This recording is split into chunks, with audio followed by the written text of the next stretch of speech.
Ajarin dong Tinky, Winky, Dipsy, Lala, Sepuh.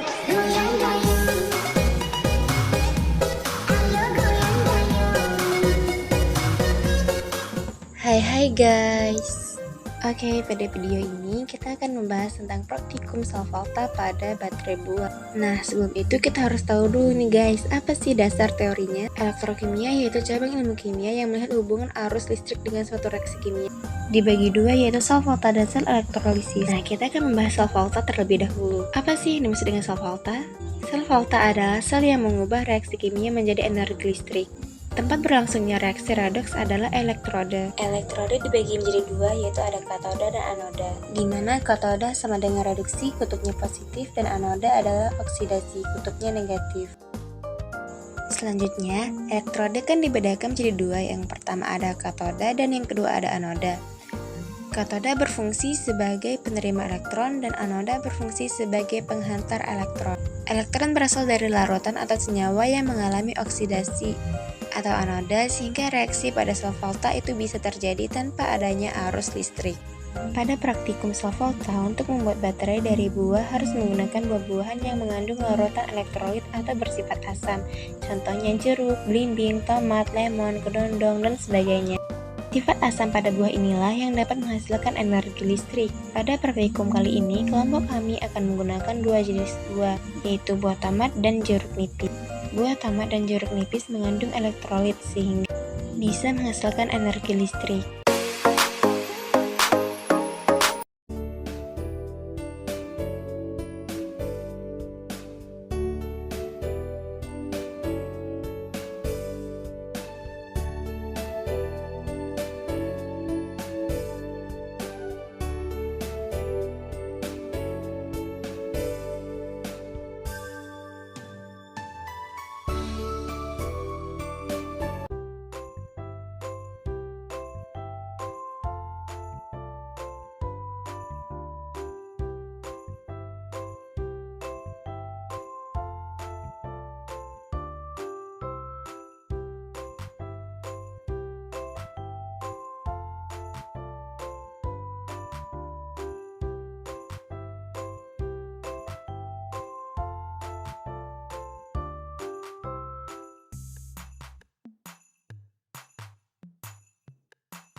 Oke, baterai dari buah jeruk nipis. Kesimpulannya, dari hasil praktikum yang sudah kami lakukan, lampu bisa menyala karena jeruk nipis dapat mengalirkan arus listrik. Karena jeruk nipis mengandung senyawa kimia yang bersifat asam, seperti asam sitrat, asam amino, kalsium, fosfor, dan sebagainya. Seng atau paku dan tembaga atau koin akan bereaksi dengan kandungan asam pada jeruk nipis dan menghasilkan larutan asam. Seng dan tembaga disebut elektroda. Anoda berupa tembaga atau koin dan katoda berupa lempengan seng atau paku. Sedangkan jeruk nipis disebut elektrolit. Anoda yang berupa tembaga atau koin ditancapkan pada pangkal jeruk nipis, sedangkan katoda yang berupa paku ditancapkan pada bagian bawah jeruk tersebut. Kemudian dihubungkan dengan penjepit buaya dan dibuktikan bahwa lampu bisa menyala. Oke, selanjutnya adalah baterai dari buah tomat. Kita dapat menggunakan buah tomat sebagai sumber listrik pengganti baterai. Konstruksi buah tomat sama dengan baterai biasa yang disebut elektrolit yang dapat menghasilkan energi listrik. Perbedaannya adalah pada elektrolitnya, ketika reaksi kimia antara asam pada tomat dan benda-benda yang berfungsi sebagai elektroda negatif atau anoda atau koin aluminium dan elektroda positif atau kation yaitu paku besi. Maka saat itulah energi listrik dapat dihasilkan. Lampu tersebut dapat menyala karena adanya arus listrik yang mengalir dari larutan elektrolit yang terkandung pada tomat. Katoda yang berupa paku besi dan anoda yang berupa koin aluminium ditancapkan ke tomat sejajar, tidak menempel satu sama lain. Untuk menghubungkan katoda dan anoda dari tomat, maka digunakan kabel tembaga yang sudah tertempel penjepit buaya. Dengan begitu, lampu bisa menyala karena adanya arus listrik yang mengalir. Nah, pembahasan selanjutnya adalah dapat kita ketahui bahwa kita dapat menggunakan buah tomat sebagai sumber listrik pengganti baterai. Tomat seperti halnya sebuah baterai yang mengandung asam, bersifat elektrolit yang dapat menghasilkan energi listrik. Ketika reaksi kimia antara asam tomat dan benda-benda yang berperan sebagai katoda dan anoda berlangsung, pada saat itulah energi listrik dihasilkan dan lampu LED-nya menyala. Pada saat itulah energi listrik dihasilkan dan lampu LED-nya menyala. Mengganti baterai buah memiliki kelemahan yaitu tidak bisa bertahan lama. Buah akan membusuk dan mengeluarkan bau yang tak sedap.